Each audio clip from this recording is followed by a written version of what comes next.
Today, I am going to give you a few ways that you can activate your honey energy. When you think about honey itself is very sweet. It's sweeter than sugar. Not only that, it lasts forever. Honey symbolizes sweetness, abundance, longevity, prosperity, wealth, all the things that makes life worth living. So your honey energy is the energy that you are going to use to attract all of these things into your life. It is what is going to create your dream life. Point number 1 is that life is sweeter when you do not project. Projecting is when you put your feelings, your thoughts, and your behaviors and patterns onto someone else, even your beliefs onto someone else. So take this example. You are attempting to lose 5 pounds. So that means you have to be eating super clean and you have to really be looking out for what's healthy for you and what's not.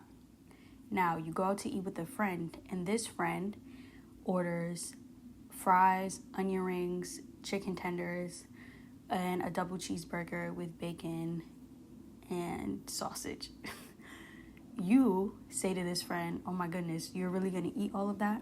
Although that is a little bit extreme, you are essentially projecting your thoughts onto them because you don't know if it's a cheat day for them, if this is the one time a year they get to go crazy, but you are taking the fact that you have to lose these 5-10 pounds and you have to watch out for how you eat onto this person when maybe all that food, they could see it as healthy for them in some way. Maybe they're doing the 80-20 and this is part of their 20. That is what projecting is.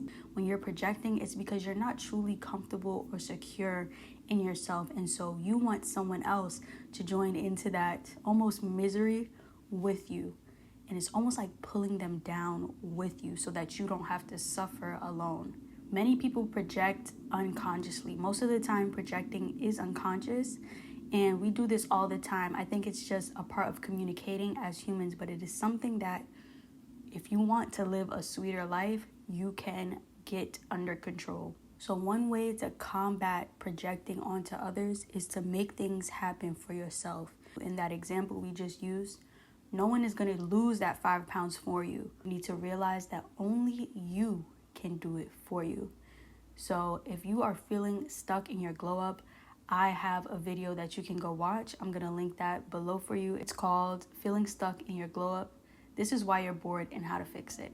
Point number 2 is that life is sweeter when you do not take things personally. And most of the time, people are only speaking from their perspective. They might not even be thinking about you, but it can come off that way.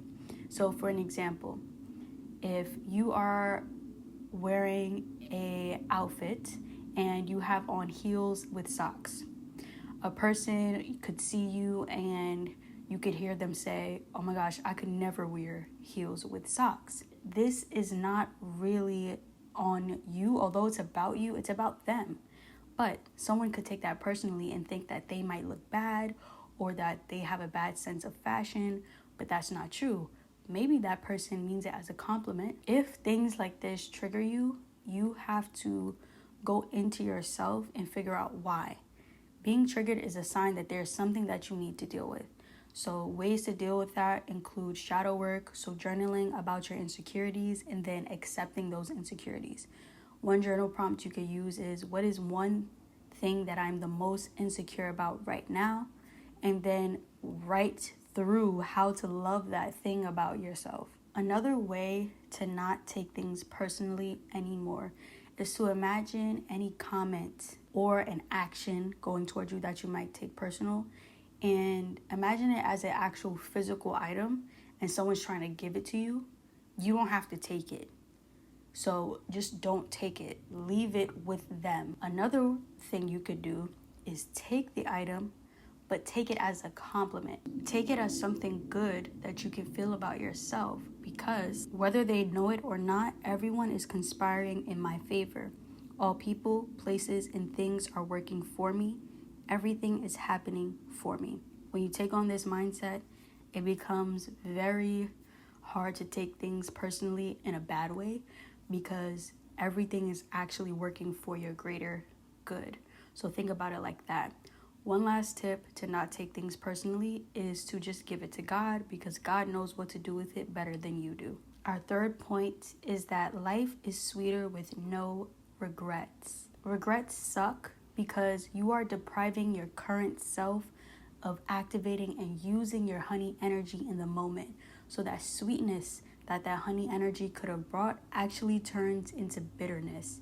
Remember, energy is neither created nor destroyed. Therefore, that honey energy, if it's not being used, it doesn't cease to exist. It actually just changes into another form, which is bitterness or regret. An example of this, which is so common for many women, is if you're at the nail salon and the nail lady or a guy is doing your nails and you don't like the color, or you don't like the style or the shape, and you just don't say anything. You let them continue doing your nails even though it's not coming out the way that you want it exactly. After you're done, you have nails that you're not 100% satisfied with, and then you're living in regret. One way to not live in regret is to actually shrink the fear that you are feeling that is making you not do the courageous thing. Shrink that down to a minuscule grain of rice, and then inflate your courage like a hot air balloon. A bonus tip for never living with regret is to start that thing earlier. Many of us on this journey of life, we end up doing the things that we actually needed courage to do, the things that we feared doing, but we just wish that we started earlier, because we realize that it's actually not as hard as we thought it would be, and it is propelling us, quantum leaping us into wherever we wanted to go, because that courage is part of your honey energy. It's part of the energy that is going to attract your dream life. Doing all these things will have you living a very sweet life. Your honey energy will be activated and you'll be using it left and right, or for you watching, left and right. And if you want more tips on how to activate your honey energy, go ahead and watch part 1 of how to activate your honey energy, and I will leave that in the description. Or better yet, come and talk to me personally on a one-on-one for my wellness mindset coaching, where I help women use food as self-evolution and improve their health. I will see you in the next one. Stay golden.